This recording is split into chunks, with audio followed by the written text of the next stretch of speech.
They sat together in silence as the sun slid behind the ridge and the fire burned in the dirt, fading into shadow, but its ashes, like the truth, remained. That night, the wind whistled low through the rafters, whispering through the thin walls like a ghost remembering its name. Calder sat by the fire, boots off, shirt sleeves rolled, tending a kettle of beans.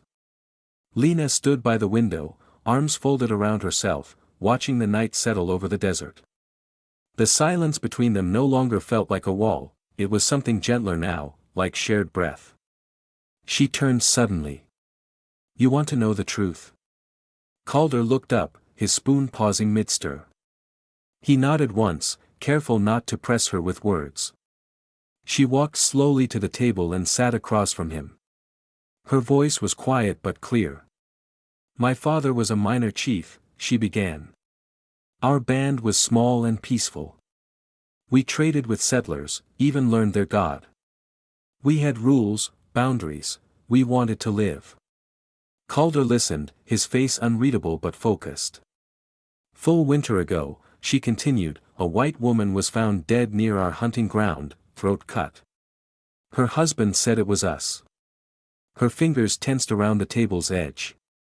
"But it was not. She died because he killed her. Everyone knew, but they blamed us." Her eyes found Calder's. "The soldiers came, not just them, ranchers too, townsmen with rifles and fear. They said they were taking justice." She swallowed hard, the pain rising in her throat. "They burned our camp, shot my brothers while they slept. My mother died holding the prayer beads the priest gave her. They left my father hanging from our council pole." Calder lowered his eyes. "They found me in a hollow tree. I was hiding. I had a knife, but they took it, said I was planning revenge, said I was dangerous. They tied me, questioned me, beat me. Then they took me to that tree you found me on, hung me up like bait for who?" Calder asked, his voice a low scrape. "For the rest of us, for anyone still alive and angry." She stared at him, then asked softly, "Why did you cut me down?"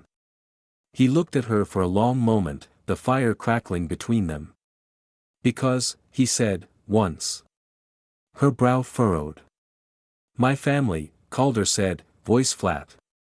"Last spring, raiders hit our ranch. Apache, they said. Maybe it was, maybe it wasn't. I was out hunting, came back to ashes. My sister was 16. I heard her crying in the barn, but I was scared. I didn't go in. I waited for help. She died before anyone came." The silence after that was different, not empty, heavy.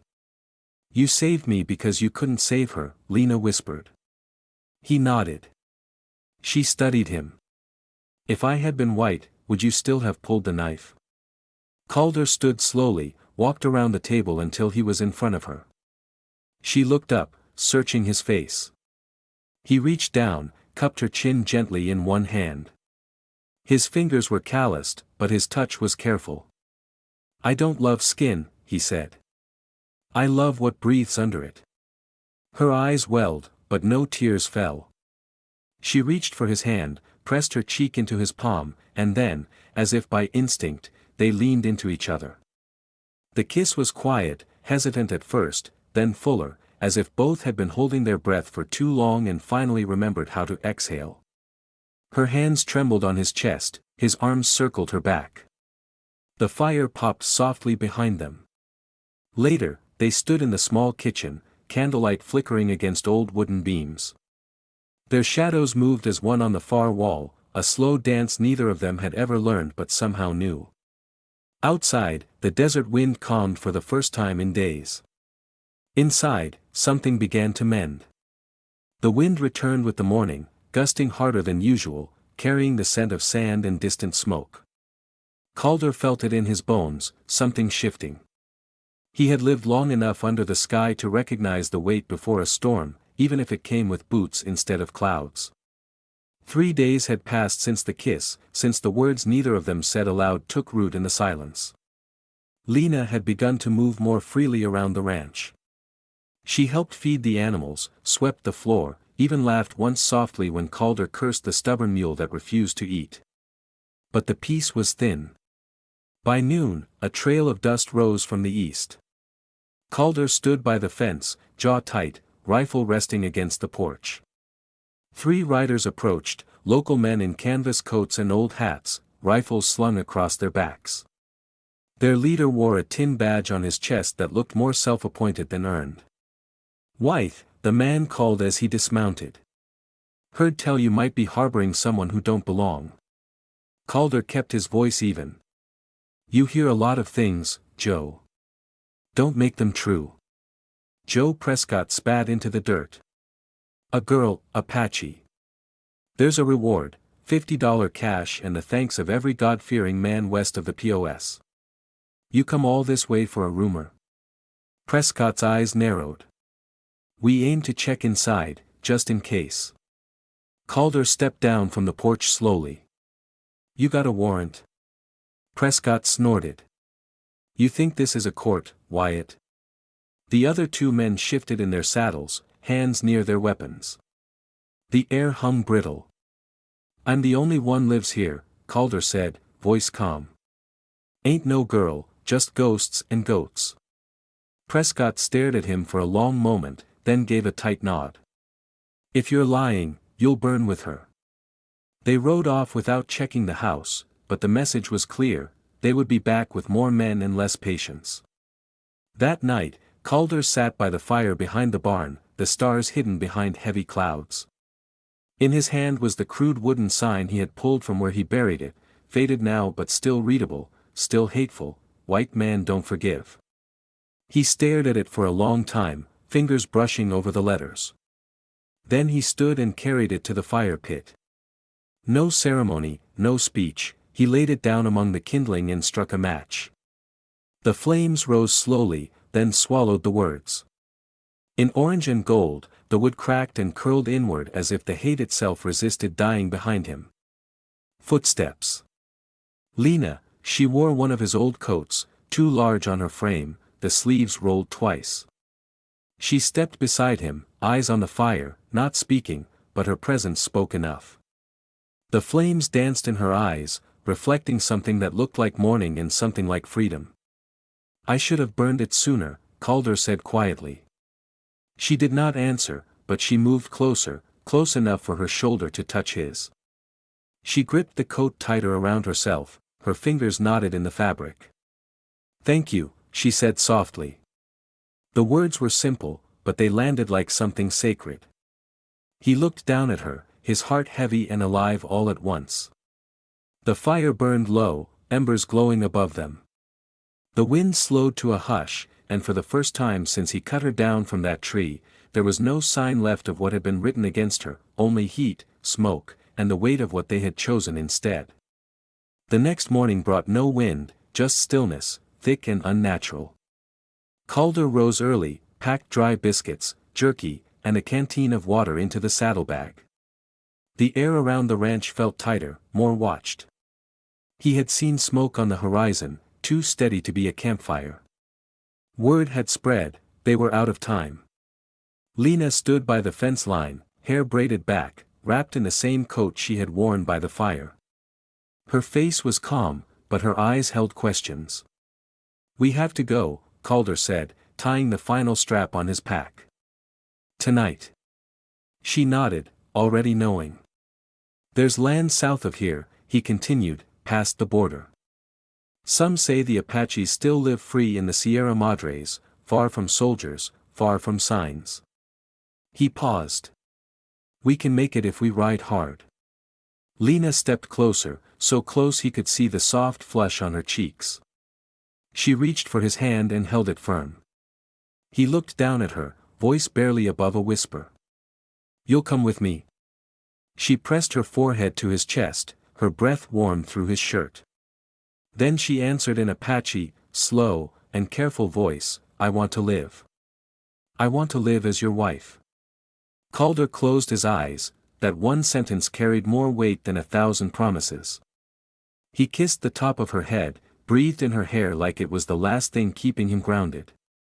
By sundown, they were ready, 2 horses saddled, the ranch left behind, no note, no fire, no goodbye, just a quiet door left swinging and a home turned to memory. They rode through the desert under cover of stars, moonlight painting the ridges silver. Lena leaned forward against her horse, her movement steady, practiced. She did not ask what lay ahead, she only followed. 10 miles from the border, the land opened into low scrub brush and stone cliffs. Calder scanned the horizon constantly, every shadow a threat. His gut turned tight.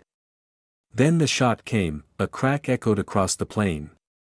Calder jerked in the saddle, then collapsed sideways, sliding hard into the dirt. Calder! Lena screamed, leaping. From her horse, he clutched his side, blood already soaking through his shirt. Keep going, he rasped. No. Another shot whizzed past them, striking the rock behind. From the ridgeline, 2 figures appeared, riders with rifles raised. Calder groaned, pulling himself up. We have to move. Lena hooked her arm under his shoulder, trying to lift him. Believe me, he growled, I won't. Through sheer will, they stumbled toward the nearby rocks, bullets cutting through the night. Calder's boots dragged behind him, but he forced one step after another. Every breath came wet, his vision blurred. Somehow, they reached a narrow gap between 2 cliffs, a hidden pass. Lena half dragged, half carried him inside, pressing him to the stone wall, her own chest heaving. The shots faded behind them, the riders would not follow through the rocks, not without losing speed, not without risk. In the shadow of the pass, Calder collapsed to his knees, blood dripping onto the dust. He looked up at her, pain and wonder both in his eyes. You said you wanted to be my wife. She knelt beside him, cupping his face. I meant it. His lips curved, even through the pain. Then we better make it through this pass. She nodded, and for the first time since they met, Lena prayed, not to the gods of the settlers, but to the spirits of fire, wind, and survival. Because love in this place was always a gamble, and tonight they were betting everything. The tent flaps rustled gently in the river breeze, moonlight slipping through the stitched seams like silver threads. Outside, crickets sang low, and the water whispered over stone. Inside, Calder lay propped on folded blankets, his breath slow but strong now that the fever had passed. The worst was over. Lena sat beside him, a basin of cool water at her side, gently wiping down his brow. He watched her through half-lidded eyes, the corners of his mouth lifting slightly. You always this bossy with your patience, he murmured. She raised an eyebrow but smiled. Only the ones too stubborn to die. He chuckled, then winced as the laughter tugged at the stitches in his side. She hushed him gently, placing a palm over his chest to steady him. The silence between them deepened, not awkward, but full. Then, as the wind sighed outside, he spoke again. Tell me something true, Calder said, his voice softer now, touched by something raw. What's your real name? Lena looked down, hesitating. Then she reached for his hand and guided it to her chest, just over her heart. Ayana, she said. It means peaceful river. My father gave it to me. Calder closed his eyes for a beat, as if letting the name settle into him like a prayer. When he opened them again, there was warmth behind the weariness. Ayana, he repeated, tasting the word. You're the only peace I've ever known. She didn't cry this time, she only held his hand tighter. Months passed on the southern edge of the territory, where the border blurred into mosquito groves and dry wind carried scents of sage and woods. A small lodge stood near the river's bend, made of pine. And hide strong but humble, it sat surrounded by whispering reeds and wildflowers in the shade of its awning. Ayana Salvatierra sat cross-legged, stitching a tiny white shirt. Her belly had rounded gently, visible now beneath her woven sash. Humming quietly, she worked the needle through soft cotton, her fingers sure and calm. Beyond the garden, Calder trained a young mustang, murmuring low commands, patient and firm. Every so often, he glanced back toward the lodge, catching sight of her silhouette through the light curtain, and every time, he smiled. Inside, the walls bore no trophies, no portraits, just bundles of herbs, 2 books, and a child's blanket waiting to be finished. Ayana moved through it like the breath of the place itself, present, grounding, full of quiet life. One evening, she walked down to the river, the same path she'd taken for months now. The current moved slow and certain. She stepped barefoot into the shallows, let the cool water kiss her skin, and laid both hands over her belly. "Little one," she whispered, "your father, he didn't just forgive, he loved, and he kept his promise to everyone." Behind her, footsteps padded across the grass. Calder came to stand beside her, their fingers entwining without a word. Together, they watched the river drift under the dusk, where stars began to blink into view. No one had expected 2 hunted souls to find something like this, but somehow, in a world of scars and storms, they had created a quiet patch of earth where love had taken root. Not the kind written in history books, but the kind that endured. And the river kept flowing, peaceful like her name, like their life, like something finally truly home. If this story moved your heart, if it reminded you that even in the harshest deserts, love can bloom like water from stone, then this is the place for you. Subscribe to Wild West Love Stories for more tales of forbidden romance, quiet bravery, and love that defies time, blood, and boundary. From dusty trails to whispered promises, every story is crafted to stay with you long after the last word, where bullets missed but hearts didn't. Subscribe now and never miss a heartbeat from the Wild West. Before we get into the video, could everyone please subscribe to my channel? Thank you so much. A lonely rancher found Apache girl hanging on a tree with a sign, "White man don't forgive." Under the merciless sun of New Mexico, Calder Wyatt rode with a slow, steady rhythm, dust lifting with every step of his dun mare. He had been trailing a lost herd for half a day, the prints gone soft in the cracked earth. The silence out here was sacred, broken only by the faint creak of leather, the whine of wind, and the occasional call of a distant hawk. Calder liked it this way, alone, quiet, predictable. But then he heard it. So faint it might have been the wind, a sound like a breath that had forgotten how to breathe. He froze in his saddle, head tilting, heart slowing. It came again, a whimper, weak and sharp like a thread about to snap. He dismounted quickly, tying the reins to a dead limb.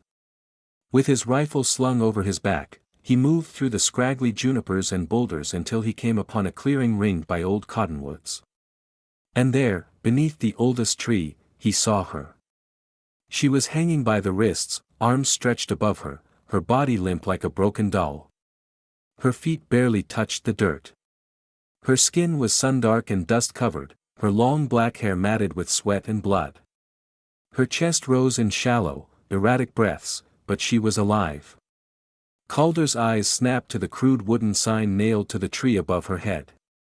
The words were scrawled in thick red paint, angry and jagged, "White man don't forgive." He stepped back involuntarily, bile rising in his throat. The air thickened, a warning, a message, a curse. He glanced around, scanning the ridges, the rocks. No movement, no sound, just the wind brushing through dead leaves like whispers. His hand went to the knife on his belt. "Christ," he muttered, "what the hell did they do to you?" The girl stirred, barely. Her head lolled forward, and he saw the raw burn marks where the rope bit into her wrists. He swallowed hard. "You hear me, girl?" he asked, voice hoarse. No response. "I am not here to hurt you," he said softer, almost to himself. His boots crunched forward, closer. He could see her face now, young, maybe 18, with a high brow and a strong jaw. Her cheeks were hollow from thirst. There was dried blood on her lip. He reached up, touched the rope. It was twisted mosquito fiber, harsh and old. Whoever tied it had meant for her to suffer, not just hang. He pulled out his knife, his fingers trembled. That sign, it screamed at him. He heard echoes of things he never said, never did, and yet it made him guilty. It made him hesitate. But she groaned again, and that sound undid him. "Hain all of them," he whispered, blade slipping into the rope. "I ain't that." But with one firm slice, the rope gave way. She fell forward, and he caught her just in time. Her body was warm, burning even, and light in his arms, like she had no bones left. Her eyes fluttered open, dark, frightened, unfocused. Calder eased her down to the ground, one knee in the dust. He poured water from his canteen onto a cloth and dabbed her cracked lips. "Easy now," he said. "You're safe, at least for the moment." She inked once, then again, still no words. But her hand clutched weakly at his sleeve. He looked at the sign one last time, then at her. Then he pulled off his coat and draped it over her shoulders. "You got a name?" he asked gently. "Nothing. Guess we'll find one for you," he murmured. He stood, lifting her with effort, cradling her like something not yet broken. "But for now, you're with me." And with that, Calder Wyatt stepped back into the wilderness, carrying a girl marked for death and a secret heavy enough to hang a man. The sun was dipping low by the time Calder reached his ranch, just a modest outpost clinging to the edges of a desert too stubborn to forget violence.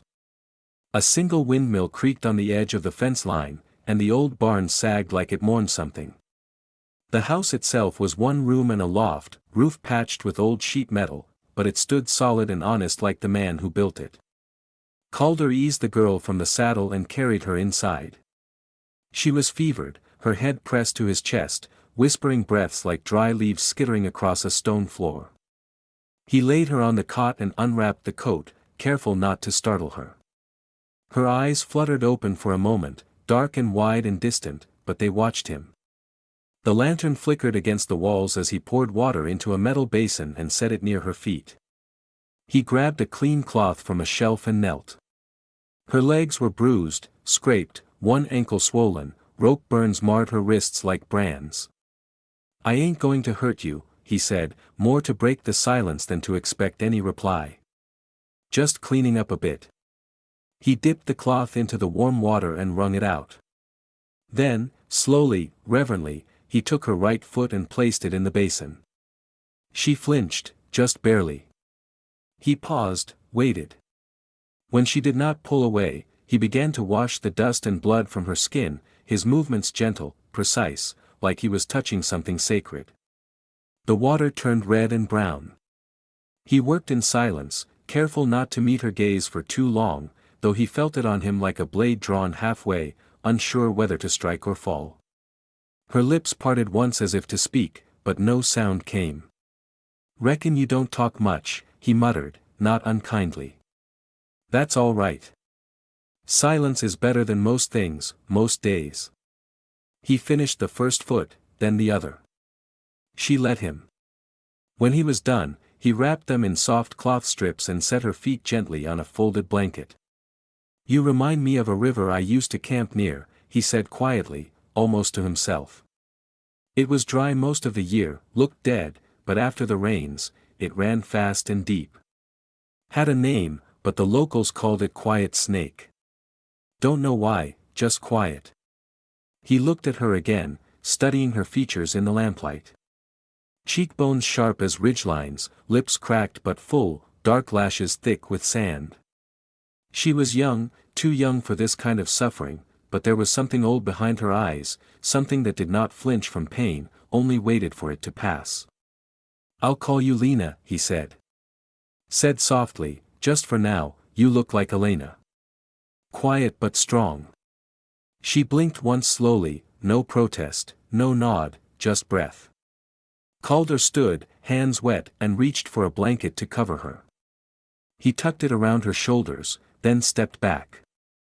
"If you're hungry, there's beans." "Not much, but better than air." Still no answer. He grabbed his bedroll and dragged it toward the door. He would sleep out by the barn tonight, give her the space. It was not right for her to be watched by a stranger, especially not one with blood in his past and questions in his eyes. Before he stepped outside, he looked back one last time. She had shifted slightly, eyes closed, lips no longer trembling. The basin still sat beside the cot, tinged with the color of what had been done to her. He picked it up and emptied it outside, watching the water soak into the thirsty ground. Inside, she dreamed of fire, of horses, of ropes cutting skyward, and of hands rough but gentle washing the hurt away without asking anything in return.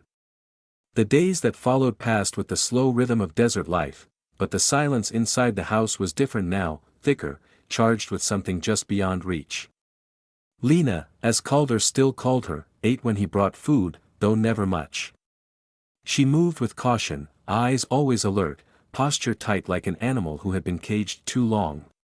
She never spoke, but he caught her watching him when she thought he would not notice. At night, Calder left her the cot and took to the barn, his rifle beside him. He pretended it was to give her space, but the truth was more complicated. He was afraid, not of her, but of what her presence meant. That sign on the tree still burned in his mind, "White men don't forgive." Whoever wrote it had meant for her to die slow, and whoever they were, they might still be coming. It was 3 mornings later when he first saw the boot print, slightly smaller than his, newer than his, and angled toward the barn. Calder squatted beside it in the hard-packed dirt and studied the heel, military issue, cavalry. The print was fresh, no more than a few hours old. He rose slowly, eyes scanning the ridgeline, nothing but sagebrush and heat shimmer.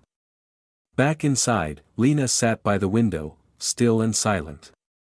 She did not look at him when he entered, but her body tensed. "You seen anyone?" he asked. She said nothing, only pulled the blanket tighter around her shoulders. "I think we've got company," Calder murmured, more to himself. That evening, he kept the lantern low and stayed by the porch, rifle across his knees. The wind had died, coyotes howled far off, and the stars blinked into view like ghosts waking up. Lena did not sleep, he could hear her moving inside, pacing the floor in slow circles. It was around midday the next day when the rider came. Dust curled behind the chestnut horse as it approached. The man atop it wore the blue and gold of the U.S. Cavalry. His rifle was holstered, his hat low, his jaw rough with stubble. Calder stepped down from the porch, one hand resting casually on his. The soldier reined in his horse and squinted down. "You called her?" "Wyatt, depends who's asking." "Lieutenant Graham, Dust Hollow Station. We're tracking a fugitive." The man pulled a folded notice from his breast pocket and handed it down. "You seen this one?" Calder took the paper, already knowing what it would show, a crude sketch of a young Apache girl, sharp eyes, long hair. The words read, "Wanted for murder and escape. Dangerous. Reward, $50. Calder looked up slowly. "Can't say I have." "You sure?" the soldier asked, leaning forward.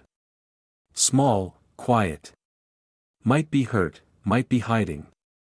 We think she was rescued or taken by someone passing near the Cottonwood Flats." Calder held the paper a second longer, then folded it and handed it back. "Ain't seen nobody but jack rabbits and a cow that don't listen." Lieutenant Graham narrowed his eyes. "She's not just a runaway, Mr. Wyatt. She's part of a violent group, savages. That sign they left, they mean it." Calder's jaw tightened.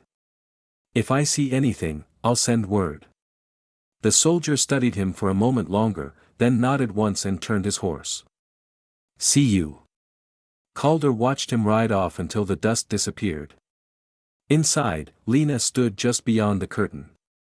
She had heard every word. She stared at him, unmoving. He stepped in, took off his hat, and leaned it against the door. "They came looking, showed me a paper, said you were wanted." She did not speak. "I told them no." Her eyes narrowed, confused, suspicious. "I don't know what you did, Lena, and maybe someday you'll tell me, but out here a man makes choices. I made mine." He turned to the stove, pretending to stir the beans he had already made. Behind him, she moved, barely a shift, a small breath. In that moment, trust cracked the silence just a little wider. The afternoon sun hung low, casting long shadows across the yard as the wind softened. For a while, it had been a strange day, too quiet, like the desert was holding its breath. Calder sat on the porch, sharpening his knife with slow, rhythmic strokes. Each pass of steel on stone echoed faintly through the open yard. He focused on the motion more than the blade, as if the repetition might keep his thoughts from drifting too far toward the woman sleeping inside, or not sleeping. He paused, cocking his head. The faint crunch of footsteps on gravel reached his ears. Not a coyote, not a horse, something lighter, human.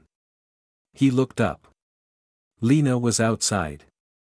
It was the first time she had stepped beyond the threshold on her own since he brought her home. Her bare feet touched the earth tentatively, like she was testing if it would still hold her.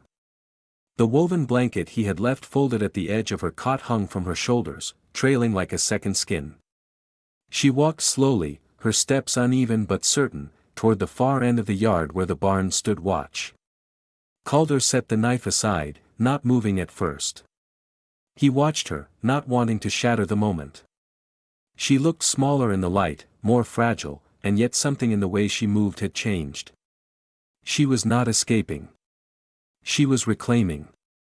She reached the bare patch of dirt near the barn, a place where the wind had swept clean all debris. There, she knelt carefully, as if kneeling before something sacred, and let the blanket fall to her elbows. Her fingers moved with purpose as she picked up a stick and began to draw in the dust. Only then did Calder rise. He walked over slowly, boots quiet on the dirt, giving her space. He stood a few feet behind her, watching her hand trace lines into the earth. In the dirt, she had drawn a bird, wings stretched wide mid-flight, but flames encircled it like a burning crown. The lines were bold and sharp, etched with tension. The bird looked alive and in agony, its wings angled upward as though trying to escape the fire or rise with it. Calder had seen war, seen symbols carved into rifles and burned into skin, but this was something older, a cry, a prayer. He squatted beside her, his voice low and respectful. "What's that?" Lena did not look up, her face remained still, eyes focused on the drawing. For a long moment, she said nothing, as if deciding whether or not to let the memory free. Then she spoke. "Bird in fire," she said, voice dry and cracked like the riverbeds in midsummer. "My people's sign." Calder remained silent, his eyes never leaving the image. She tapped the center of the bird with the stick. "This was my father's, our family. We painted it on tents, carved it on boughs. Always flying, always fire." Elder could feel the tension in her body, the way her shoulders pulled back, the tightness in her jaw. She was bracing for something. "They come, soldiers, white coats. Last spring," she continued haltingly. "Say we must move far, dry place. No food, no water. Say we're in danger." She paused, the stick in her hand trembled. "We say no, we stay, we fight." Her voice thinned. "They burn, kill my mother, my 2 brothers, burn the old ones inside the tent." Calder clenched his fists slowly, jaw tight. Something old and angry stirred in his chest. "I run, hide. They find me, beat, tie me, call me thief, say I took rifle. I didn't." Then she turned, locking eyes with him for the first time. There was fury in her voice now. "I did not steal, I did not kill, I did nothing wrong." Her voice echoed in the open air like thunder across dry land. Calder did not speak for a moment. Then his voice came low but certain. "I believe you." She turned back to the dirt, dropped the stick, her hands fell into her lap. Then her shoulders began to shake. At first, she made no sound, just silent tremors, but then the sobs came, raw and unfiltered. She curled forward, arms wrapped around her knees, hair falling like a curtain. The pain was too big for her body, and it poured out in waves. Calder stayed beside her, unmoving, unmoved. He did not reach for her, did not try to comfort with empty words. Instead, he reached out and pressed his hand into the dirt beside the flaming bird, palm down, fingers spread, his skin against the dust she had shaped with grief. It was not touch, it was testimony. She felt it eventually, her breathing slowed. As she lifted her head, her face streaked with dirt and tears, their eyes met unshielded. "You can call me Lena," she whispered. Calder gave a small nod, his voice like gravel and wind. "All right then. Lena it is."